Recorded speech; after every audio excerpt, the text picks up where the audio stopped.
नमस्कार, मेरा नाम प्रिंस मिश्रा है और आप निष्कर्ष बिहार देख रहे हैं। अगर हमारे चैनल पर नए हैं तो चैनल को सब्सक्राइब कर लीजिएगा। अगर वीडियो को फेसबुक पेज पर देख रहे हैं तो फेसबुक पेज को जो है फॉलो कर लीजिएगा। तेजस्वी यादव जो है लगातार तीसरा चरण जो है उनका क्षेत्र भ्रमण का है, जो कि भागलपुर तमाम क्षेत्रों में जो जाएंगे। ऐसे में जो है जदयू के मुख्य प्रवक्ता नीरज कुमार कह रहे हैं वो जो भ्रमण करने जा रहे हैं, कार्यकर्ताओं से जो मिलने जा रहे हैं, उनका सिर्फ मोटो है कि कस्टमर कैसे ढूंढें और अपना जो सीट है वो कहां से हम लड़े ताकि हम लोग जीत सकें। इन्हीं सब तमाम मुद्दों को लेकर हम लोग जो है सीधी बातचीत करेंगे। इजाज अहमद हैं जो कि राजद के प्रदेश प्रवक्ता है। इन चीज़ों को कैसे देख रहे हैं? नीरज कुमार कह रहे हैं कि तेजस्वी यादव अपने लिए सीट ढूंढने जा रहे हैं, कस्टमर लाने जा रहे हैं। देखिए, इसको उसी तरह से देखिए कि जनता दल युग के नेता कार्यकर्ताओं के अभाव में जब वो कार्यकर्ता सम्मेलन में जाते हैं, अभी नवादा गए थे नीरज जी, वहाँ क्या करने गए थे ये भी तो बता दें। कार्यकर्ताओं के बीच अगर पार्टी के नेता जाते हैं, संवैधानिक पद पर बैठे हुए व्यक्ति जाते हैं और उनके संबंध में ऐसी भाषा इस्तेमाल जनता दल यू के द्वारा किया जाता है, तो इससे उनके दिमागी दिवालियेपन की सोच स्पष्ट रूप से दिखती है। और ऐसा लगता है कि उनको कार्यकर्ताओं से कोई मतलब नहीं है, उनको पार्टी से कोई मतलब नहीं है। अगर पार्टी से और कार्यकर्ताओं से मतलब होता तो वो कार्यकर्ता सम्मेलन में जब गए थे तो अपने ऊपर यही बात लागू करते हैं क्या? इस तरह की भाषा, इस तरह की बातें कार्यकर्ताओं के संबंध में, पार्टी के नेताओं के संबंध में कहना कहीं से उपयुक्त नहीं है।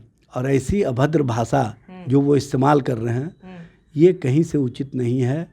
इस तरह की भाषा लोकतंत्र और लोकतांत्रिक प्रक्रिया में कहीं से भी उचित नहीं ठहराया जा सकता है, क्योंकि नेता प्रतिपक्ष की हैसियत से वो राष्ट्रीय जनता दल के जो कार्यकर्ता विचारों से जुड़े हुए हैं, जो विचारों के आधार पर पूरी मजबूती के साथ खड़े हैं, जो भारतीय जनता पार्टी के खिलाफ पूरी मजबूती के साथ उनके विचार के खिलाफ अड़े हैं और मजबूती से खड़े हैं, उन कार्यकर्ताओं के संबंध में ऐसी भाषा इस्तेमाल करके कहीं ना कहीं नीरज जी ने अपनी सोच को स्पष्ट कर दिया है कि उनकी सोच, उनकी जो बात है वो उसी तरह से है जैसा वो अपने ऊपर लागू करते हैं। तो 2025 को किस तरीके से देख रहे हैं? लगातार जो है मुख्यमंत्री नीतीश कुमार भी जो है संवाद यात्रा पर निकल रहे हैं। तेजस्वी यादव भी लगातार तीसरा चरण इनका फेज है। लग रहा है कि दोनों का जो है कुछ ना कुछ अच्छा प्रभाव पड़ने वाला है। मुख्यमंत्री जी जो संवाद यात्रा में जा रहे हैं वो 225 करोड़ रुपए का बजट के साथ जा रहे हैं। 225 करोड़ रुपया उसमें खर्च होगा, जबकि तेजस्वी जी कार्यकर्ताओं के बीच में जा रहे हैं, उनसे संवाद करने जा रहे हैं। उसमें पार्टी के कार्यकर्ता नेता का विचार लेंगे और उसके माध्यम से सरकार को एक्सपोज करने का काम करेंगे। जबकि ये जो महिला संवाद के संबंध में जा रहे हैं, तो सबसे पहले उनको बताना चाहिए कि बिहार में जो महिलाओं के साथ अत्याचार की घटनाएं हो रही, यौनाचार बलात्कार की घटनाएं हो रही, जो छोटी छोटी बच्चियों के साथ बलात्कार की घटनाएं हो रही हैं, उस पर उनका क्या सोच है?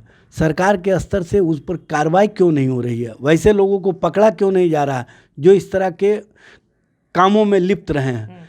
इस तरह के मामले जो मुजफ्फरपुर शेल्टर होम जैसे मामले हुए, जो गाय घाट शेल्टर होम जैसे मामले हुए, जो पटेल नगर शेल्टर होम जैसे मामले हुए, उस पर सरकार ने क्या कार्रवाई की, ये भी स्पष्ट रूप से बताना चाहिए।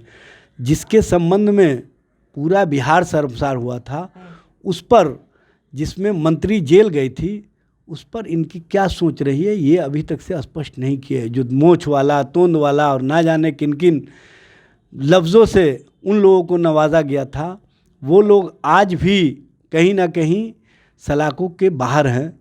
उनको किनका संरक्षण मिला हुआ है जो अब तक वो बाहर हैं? इस तरह के मामले। और सबसे बड़ी बात यह है कि जो पिछड़ा वर्ग की बच्चियां हैं, जो अति पिछड़ा वर्ग की बच्चियां हैं, जो गरीब वर्ग की बच्चियां हैं, जिनको आपने मुख्यमंत्री बालिका योजना के तहत इंटर पास करने के बाद 25,000 रुपये देने की घोषणा की थी, उसका बैकलॉग 2021 से अब तक भरा नहीं गया है, उनको पैसे नहीं मिले हैं।